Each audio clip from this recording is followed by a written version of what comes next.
the discovery of gold deposits in Ikolomani, in a certain village in Ikolomani, of around worth around 680 million, and the company is supposed to invest around 27 billion. So for sure, it's a windfall for the country and also for the people of Ikolomani, and also for the people of Kakamega, for the county of Kakamega. You know very well, we have passed the Mining Act on sharing of revenue from the national government on the issue of metals and all the mining resources that are done. Is that the percentage the national government gets, is the percentage the county government gets, and there is the percentage the local community also get. I think the local community gets around 4%. I don't know the percentage for the county government and also the national government. So in terms of the guiding principle and the legal framework to do the project, the legal framework is there. So I know in Africa, usually oil and precious metals have caused a lot of havoc in that there usually a lot of interest, especially when the local community feels that they have not benefited from their own resources. But I think in Kenya, with that Mining Act which is in place, it will be able to... Has that always been the challenge? Because yes, we've seen communities like at the coast with the mining of titanium complaints that they are not benefiting much from the same. I think basically, you know, the level of public participation in terms of them knowing that for this resource, how are they benefiting? So if that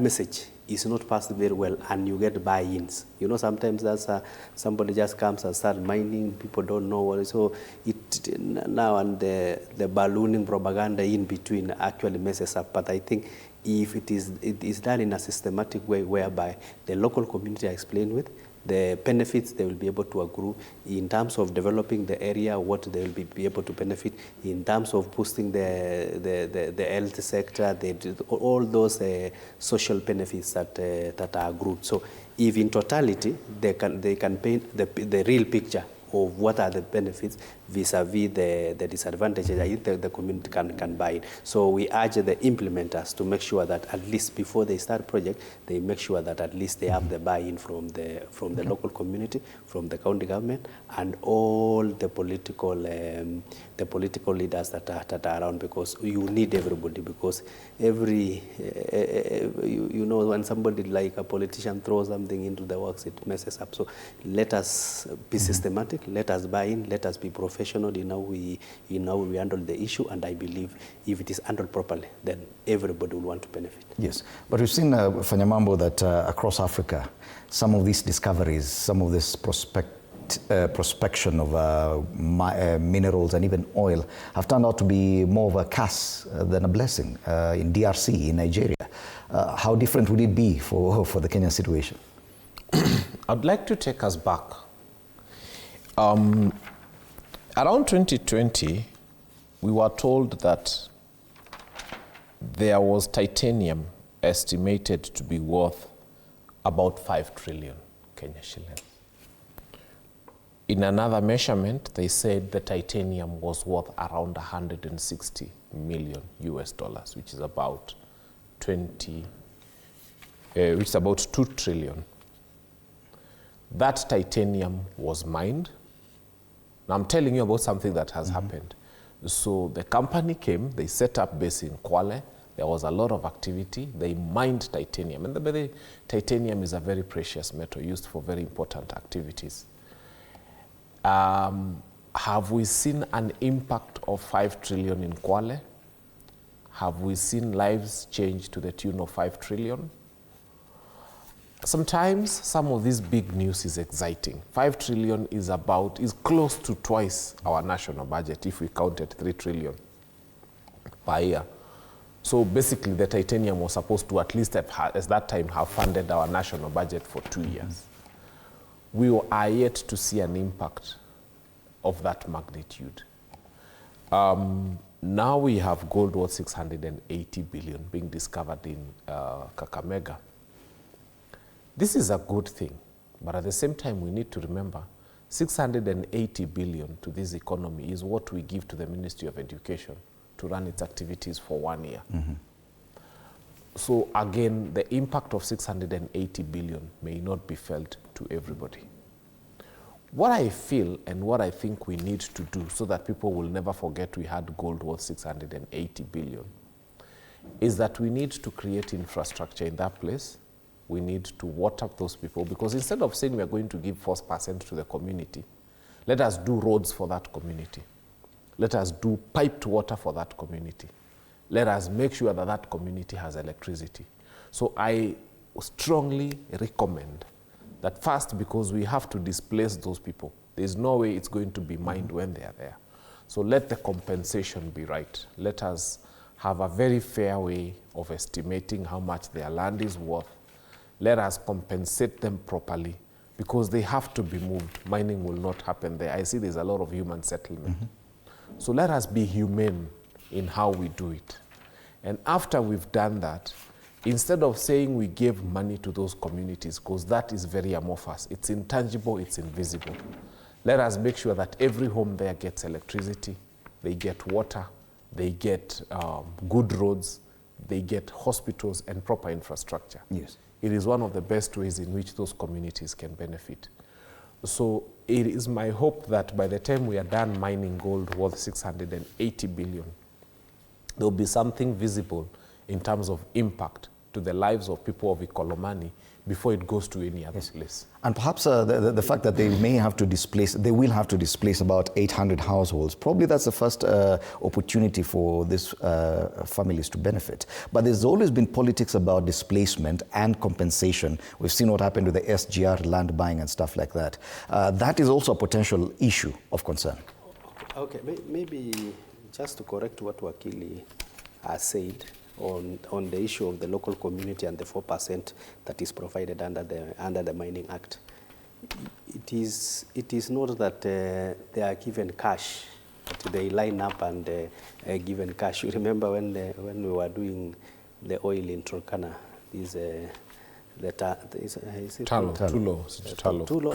Talo oil, is that when there was the pilot to now take the first patch through road transport to Mombasa for purposes of export, the whole community rushed to the area and said that, where are you taking our oil, and you have not given us ATMs.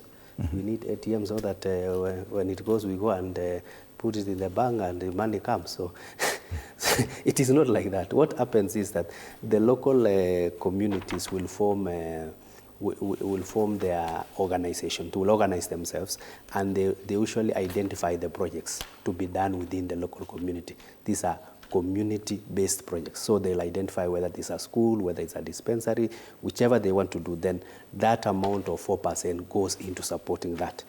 Also, the county government, from their resources, they will have now to identify the projects they want to do in the area, in the sum total, and then the national government will come in the bigger picture to do the national infrastructure projects. So, in terms of relocation of the people who are currently residing in the area, I believe it's not a big issue. Usually, the resistance that comes is that when you look at the opportunity cost of what benefit do you get, have you been given for you to relocate vis-a-vis what you are getting in the land. If they are not compensated properly, then it raises issue. But if they are compensated properly, and I believe for this one, because in terms of the wealth that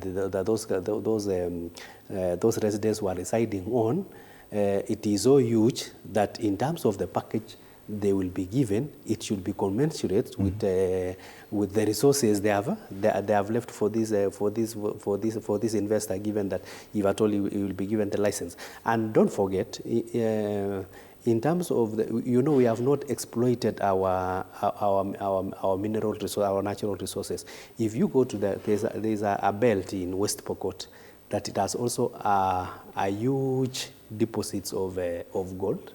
I think currently they are doing in a small way, but if that belt also can be exploited, it can result into huge amounts of coals, because we have the data already, but now I think the government is still working on how to go about it.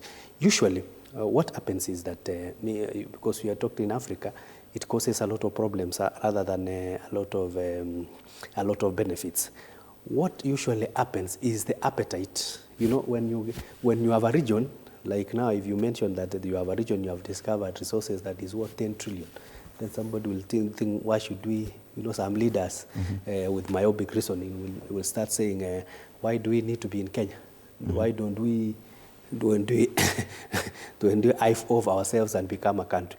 Usually that appetite within the local leaders now to try to be as independent as possible because of the amount of resources they have gotten is what actually causes the turmoil because of those natural resources, whether they are oil, whether they are minerals, and that is what is affecting Sudan. That's what is affecting this area of Congo. That's what is affecting the Niger Delta belt.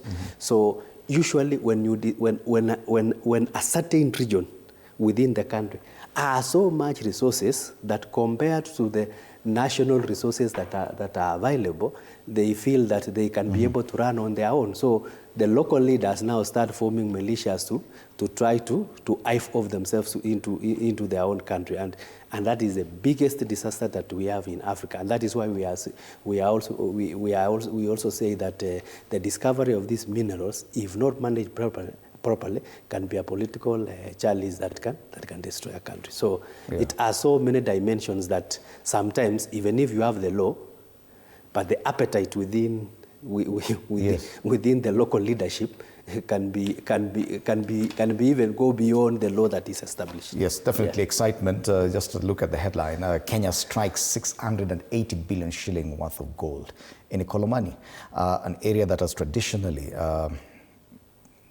engaged in gold mining, but at a very low level. And so this time round, residents of Isulu and Bushiangala in Ikolomani, Kakamega, are on the verge of a windfall after this British firm revealed massive gold deposits in the area and is now seeking clearance to mine the precious metal in a venture that promises a fortune for the investor, country, county, and local communities. About 800 households may be affected because for this to happen, they will have to buy out about 300 acres of land in Ikolomani.